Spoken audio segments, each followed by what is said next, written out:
Sobat Prestasi, kembali lagi dengan masih sama saya, Aya, dan hari ini dan sekarang, mohon maaf, kita sudah berada di segmen bersama Uda Alfianto dan akan membahas mengenai tari kreasi. Senang banget rasanya bisa membahas mengenai tari kreasi ini karena memang sedang marak ya, ada wadah yang namanya TikTok, di situ banyak sekali anak muda maupun dewasa tua itu menggunakan TikTok tuh untuk nari-nari gitu. Jadi kayaknya seru banget nih mau bahas mengenai tari kreasi yang merupakan cabang lomba di FLS 2N tahun 2021 ini. Sudah bersama saya Uda Alfianto. Selamat apa nih? Selamat Selamat siang. Mungkin siang. boleh dibuka maskernya Uda biar kita lebih jelas ya berbicaranya. Oh ya Sobat Prestasi, mau menginformasikan kembali bahwa di sini kami semua sudah mematuhi protokol kesehatan dengan melakukan swab antigen dan juga di sini semuanya menggunakan masker seperti itu. Sekarang saya mau nyapa lagi nih Uda Alfianto, gimana kabarnya Uda? Alhamdulillah kabar baik. Oke, capek nggak Uda nih? Atau masih tetap semangat? Ya, masih tetap Oke, masih semangat tetap sama semangat. seperti siswa-siswa kita yang mau ikutan tahun Iya benar sekarang. banget, sama semangatnya kayak Sobat Prestasi yang berada di seluruh Indonesia dan lagi join via Zoom maupun YouTube ini. Oke, sebelum kita masuk ke pemaparan Uda, mau mengingatkan kembali untuk Sobat Prestasi yang nantinya akan mau bertanya, itu bisa banget untuk menuliskan pertanyaannya di link yang berada di description YouTube Pusat Prestasi Nasional gitu. Untuk Uda sendiri udah siap belum nih untuk Iya, mempresentasikan cabang tari kreasi? sudah Sudah? siap, siap. Oke, Ah, semangat Uda. Oke, untuk panitia mohon dibantu untuk share screen. Oke, kepada Uda dipersilahkan. Oke, selamat siang adik-adik siswa yang mau ikutan FRS 2N tahun 2021 ini. Sekarang saya akan sedikit mencoba untuk menjelaskan tentang kategori lomba tari pada tahun 2021 ini untuk FS 2N. Yang pertama yang akan dilombakan itu adalah bidang tari. Bidang tari itu ditarikan secara tunggal atau solo, penari sekaligus sebagai koreografer.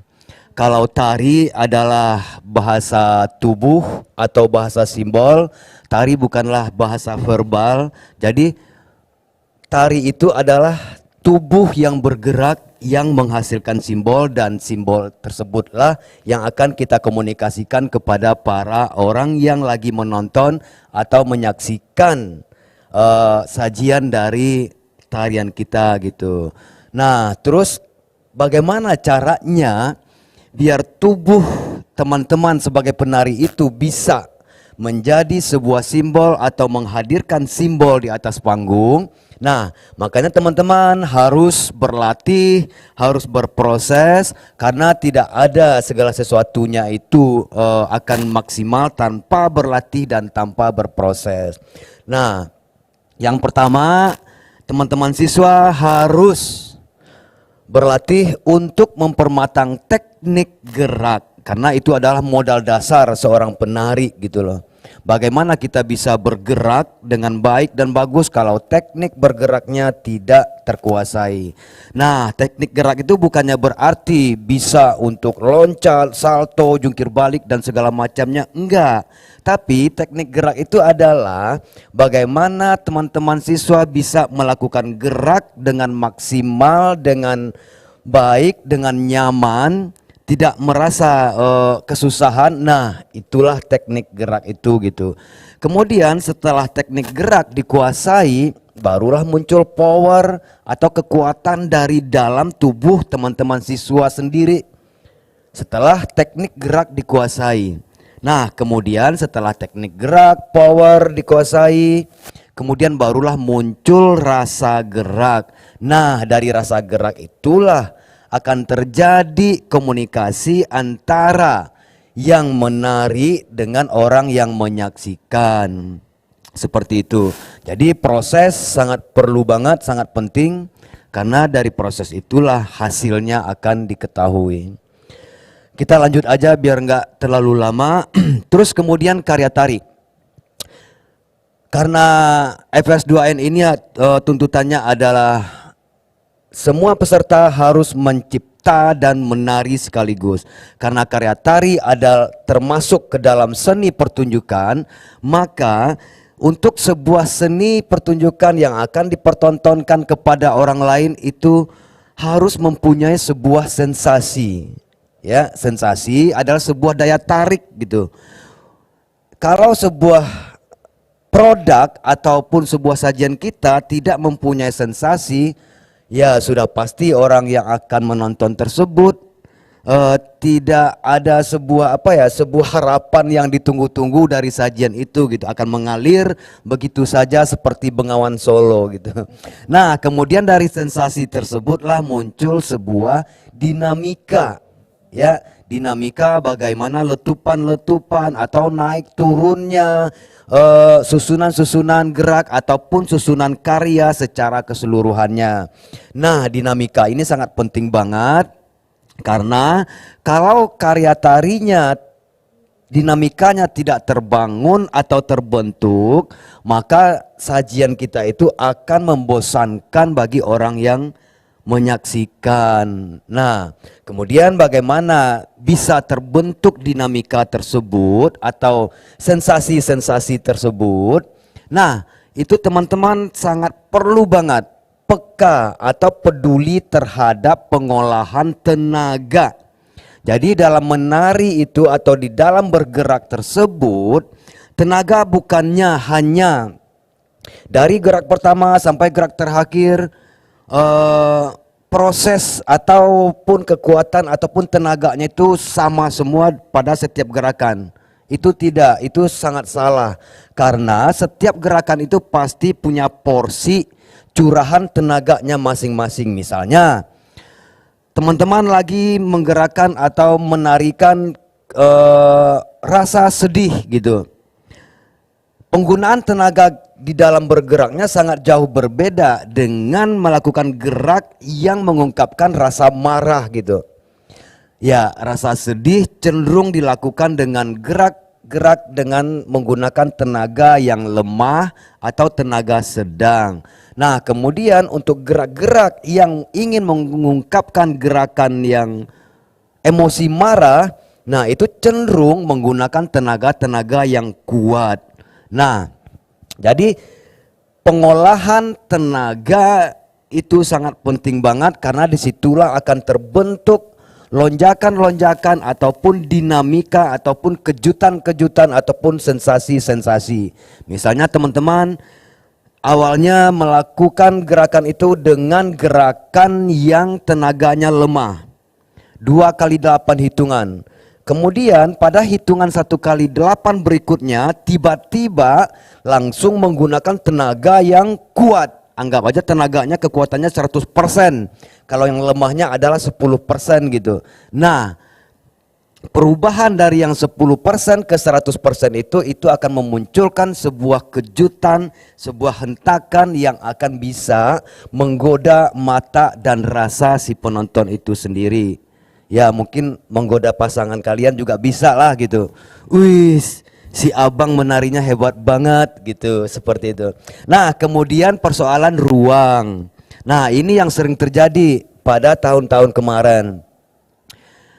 Persoalan ruang ini yang pertama adalah pemilihan ruang. Itu sangat penting banget karena kita adalah lomba di dalam bentuk atau kemasan virtual. Itu sangat penting banget. Bagaimana kalian bisa memilih ruang yang tepat dengan tema yang kalian pilih. Misalnya kalian menggarap tentang petani, tahu-tahu menarinya di kamar tidur atau di ruang tamu gitu loh. Ya. Nah, misalnya kalau kalian punya tinggal ada sawah di dekat rumahnya, ya kenapa tidak menarinya itu di dekat sawah tersebut aja gitu. Kalau konsepnya atau gagasan yang diangkat tentang petani gitu ya. Nah, kemudian tentang ruang juga. Ini sangat penting juga karena sangat sering terjadi setiap FS2N gitu. Menentukan mana gerak yang ruangnya kecil, ya, ruangnya kecil seperti ini misalnya. Kemudian menentukan mana ruang gerak yang besar. Kalau yang kecil ini, yang besarnya ini. Nah, itu sangat penting banget. Jadi antara ruang dan tenaga itu kalau digabungkan akan menjadi sesuatu yang lebih kuat atau sesuatu yang bisa membuat sensasi atau membentuk dinamika dari rangkaian gerakan tersebut. Kemudian waktu. Waktu ini sangat penting juga. Kenapa sangat penting? Karena waktu di dalam tari itu sangat berhubungan dengan tempo gerak. Kapan saatnya gerakan itu dilakukan dengan tempo yang lambat, kemudian kapan saatnya gerakan itu dilakukan dengan tempo yang sedang, kemudian kapan saatnya gerakan itu dilakukan dengan tempo yang cepat. Itu sangat penting banget, karena cenderung setiap karya-karya tersebut itu antara tempo lambat dengan tempo sedang itu hampir-hampir sama. Atau tempo sedang dengan tempo cepat itu hampir-hampir sama. Nah, sementara tempo tersebut adalah membentuk dinamika di dalam rangkaian gerak atau struktur karyanya. Misalnya, pengolahan waktu. Awalnya melakukan gerak dengan pelan. Ya, melakukan gerak dengan pelan 2 kali 8. Terus kemudian 1 kali 8 berikutnya langsung melakukan gerak dengan tempo cepat. Ini salah satu contoh aja gitu. Jadi dari gerak pelan langsung tiba-tiba melakukan gerak dengan tempo cepat. Nah, pada saat itulah muncul letupan-letupan atau sensasi-sensasi dari rangkaian gerak dan terbangunlah sebuah dinamika dari karya tari tersebut. Nah, jadi tenaga, ruang dan waktu ini adalah ilmu dasar di dalam koreografi dan menjadi satu kesatuan yang harus dimiliki terutama oleh koreografer, dan penari juga harus paham dan peka terhadap pengolahan tenaga, ruang dan waktu ini. Ya, kemudian kita beralih kepada tema dan kostum. Ini kalau kita melihat dari FS2N tahun-tahun sebelumnya ini sangat banyak terjadi. Itu salah pilih kostum dan salah pilih ruang. Misalnya seperti ini. Tariannya itu bercerita tentang anak remaja yang lagi putus asa, ya. Tahu-tahu kostumnya tersebut benar-benar pakai kostum tradisional yang lengkap, yang banyak mote-motenya, yang banyak kerlap-kerlipnya dan segala macam. Berarti itu antara kostum dengan temanya tidak match atau tidak nyambung gitu loh. Ya, kenapa tidak? Kalau temanya tentang remaja yang kecewa, remaja yang frustasi misalnya gitu, kenapa tidak? Kalau misalnya pakai pakaian keseharian aja. Ini mumpung kita panitia membuka kreativitas tanpa batas dan seluas-luasnya ini gitu. Benar-benar ekspresi di masa COVID-19 ini di rumah saja. Seperti itu. Kita lanjut aja. Kemudian pengambilan video. Nah, karena kita berhubungan dengan ruang virtual atau media daring atau media online, ini sudah pasti produk yang akan kalian hasilkan itu adalah video karya tari. Ya, video karya tari. Nah, kalau untuk ruang virtual, kualitas video hasil pengambilan gambar si video tersebut sangat menentukan kekuatan dari karya-karya teman-teman siswa sekalian. Kalau misalnya karyanya bagus, tapi pengambilan videonya kurang bagus, ya sudah pasti akan mempengaruhi karya yang direkam oleh kamera video tersebut gitu. Nah, jadi di sini pada FS2N sistem daring atau virtual ini itu penggunaan video ada semacam kebebasan, tapi kebebasan yang terikat. Pengambilan video hanya 1 kali pengambilan atau 1 kali take atau one shot. tanpa putus-putus atau tanpa cut-cut. Nah, pengambilan video boleh kameranya bergerak secara horizontal, kamera bergerak dari kiri ke kanan, atau lensa kamera bergerak dari kiri ke kanan atau dari kanan ke kiri.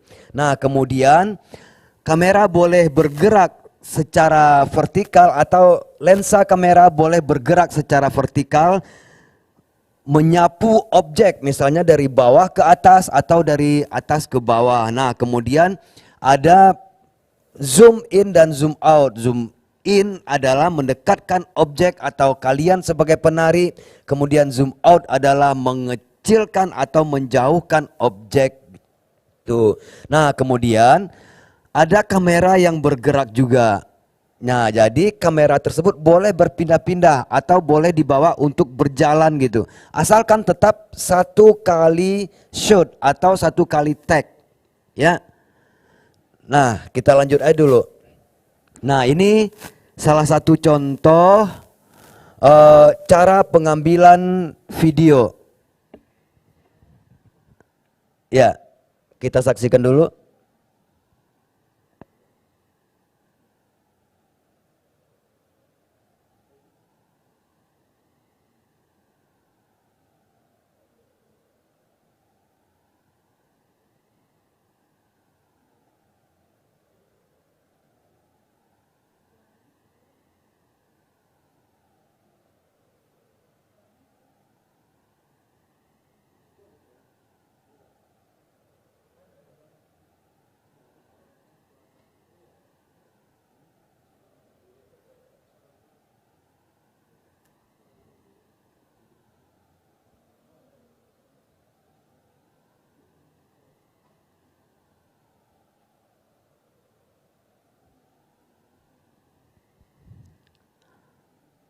Ya, ini masih kamera bergerak.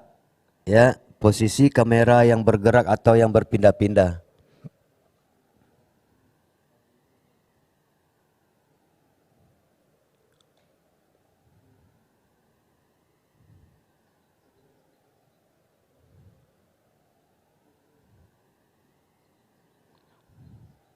Ini posisi kameranya tetap, akan tetapi lensanya yang bergerak. Ini zoom in. Objek semakin mendekat, kameranya tetap pada posisinya. Nah, ini adalah kamera statis. Ya, satu kali take, terus kameranya tetap diam di tempat tanpa permainan zoom in dan zoom out dan perubahan atau lensanya tidak bergerak.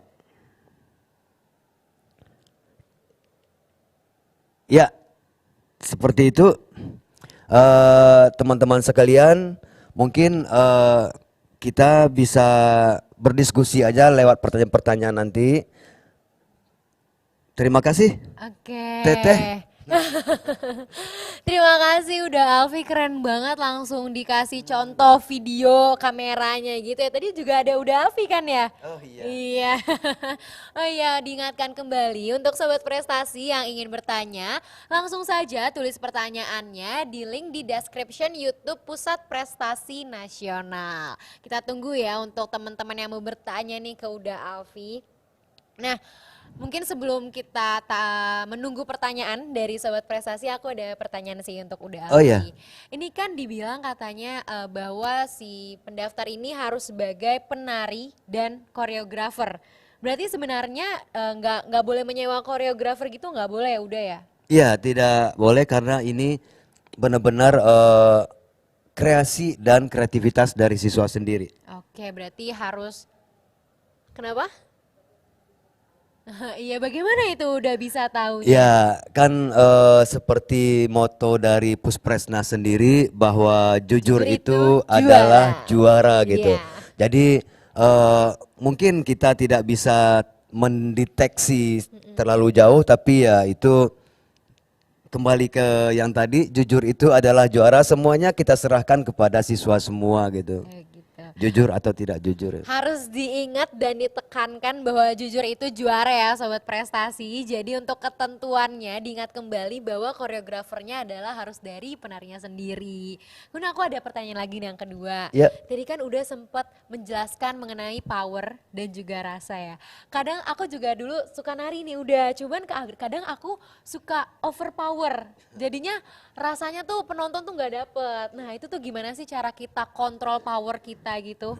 ya itu tadi yang persoalan teknik sebenarnya kalau kita sudah menguasai teknik gerak tersebut ya itu sudah pasti kita akan mengetahui seberapa tenaga yang dibutuhkan gitu.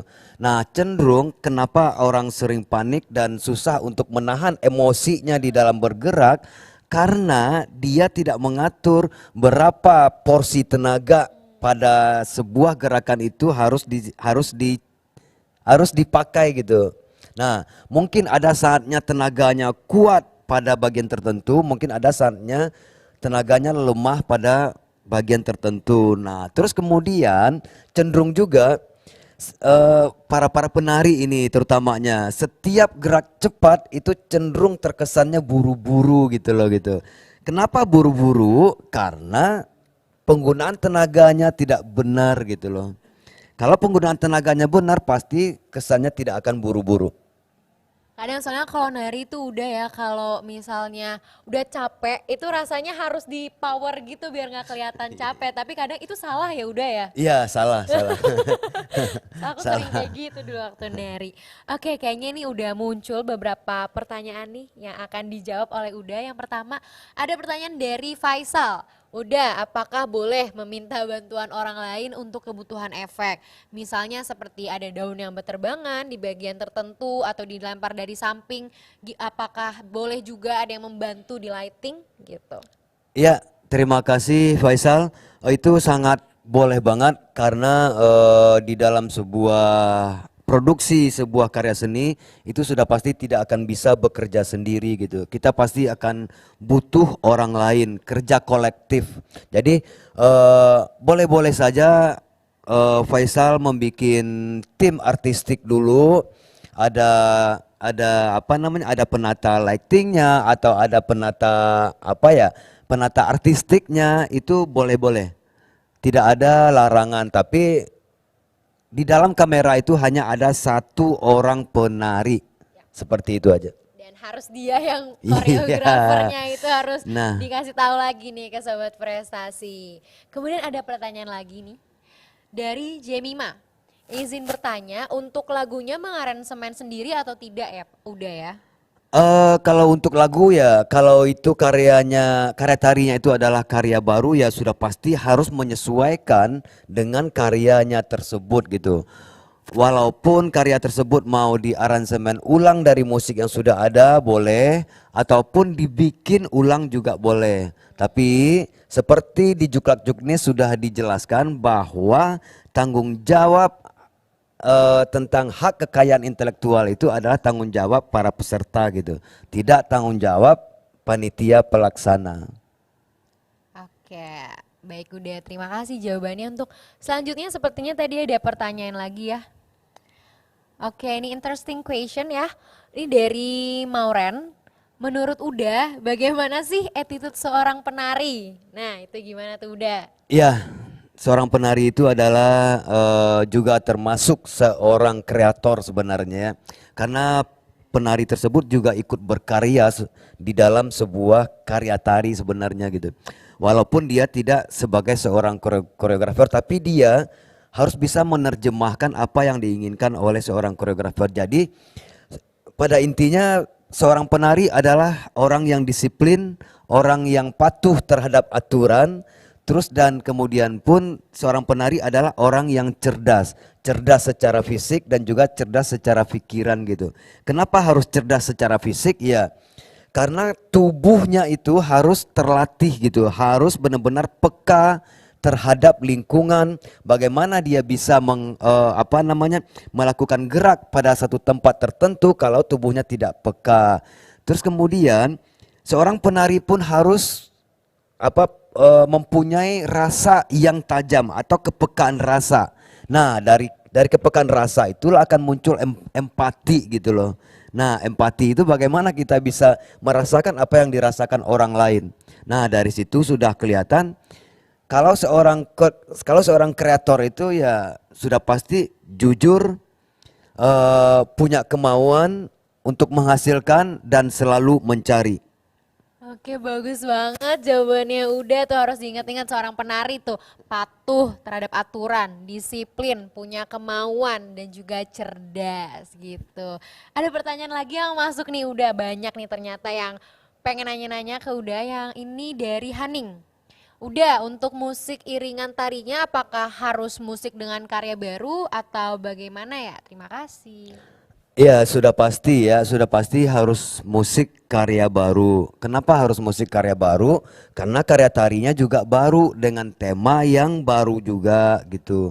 Jadi ya sangat diharapkan gitu loh bahwa musiknya itu diciptakan khusus untuk karya tari yang akan diikutsertakan di FS2N ini. Tapi tidak menutup kemungkinan juga kalian bisa untuk mereka ulang musik-musik karya-karya tari kalian yang sudah pernah dibuat sebelumnya. Kemudian di apa namanya direka ulang kembali untuk menyesuaikan dengan suasana pada karya yang akan diikutsertakan pada FS2N 2021 ini. Oke, jadi penting banget ya nyesuaiin sama tema ya. Udah tadi kan dibilang kostumnya nggak usah berlebihan, yang penting dia sesuai sama tema. Kemudian lokasi juga harus sesuai dengan tema. Ini pas banget nih ada pertanyaan dari Ria. Udah tahun ini tema tariannya apa ya? Apakah sama dengan tema tahun 2020? Supaya peserta ini lebih siap nih bikin koreonya kalau sudah dapat info dari awal. Gimana nih udah? eh Mungkin bisa dilihat di PPT tadi lagi kali ya. Eh, Temanya itu ya pada intinya bagaimana kreativitas tari para siswa ini bisa untuk menjadikan sebuah apa ya, sebuah energi untuk perubahan terhadap negeri ini. Oke, keren banget tema tahun ini. Seru nih kayaknya ya. Kemudian selanjutnya nih, ada pertanyaan lagi udah.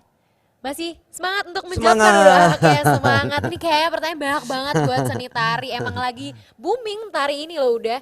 Ini dari siapa nih ya? Tidak ada namanya. Apakah kostum ini harus berbau tradisi setempat? Misalnya nih kayak petani Yogyakarta harus ada hal berbau Jogja atau bisa dibebaskan. Seperti seperti kata Uda boleh dibebaskan sesuai kreativitas. Tuh. Boleh nggak nih Buddha? Apakah kostumnya harus berbau tradisi setempat atau tidak gitu loh Uda? eh Kostumnya itu ya yang pertama pengertian pengertian tradisi dulu ya. Kalau yang tradisi itu ya sudah pasti bukan hanya tari saja, sudah pasti bukan kostum-kostum tarian saja gitu loh. Jadi kalian boleh menggunakan kostum-kostum yang biasa dilakukan oleh masyarakat di daerah kalian setempat. Misalnya kalau petani ya, kalau misalnya petani, kalau tradisinya biasanya menggunakan caping atau topi petani ya itu boleh gitu. Nah, yang paling penting itu bagaimana orang bisa bahwa persoalan yang teman-teman siswa angkat itu adalah persoalan yang ada di daerahnya masing-masing.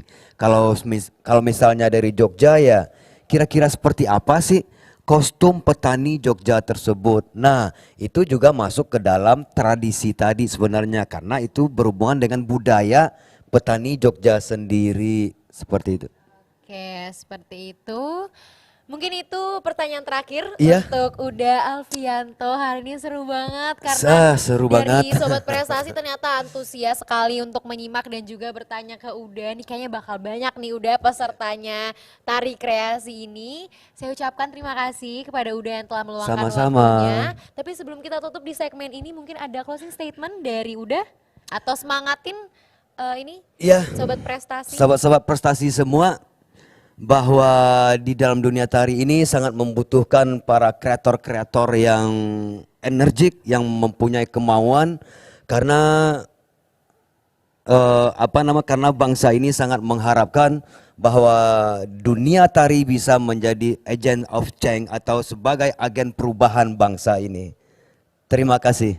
Oke, terima kasih. Kasih tepuk tangan untuk Uda. Yeay. Oke, Sobat Prestasi, setelah ini akan ada cabang lomba gitar solo. Jadi stay tune. Dadah, dadah, udah. Dadah.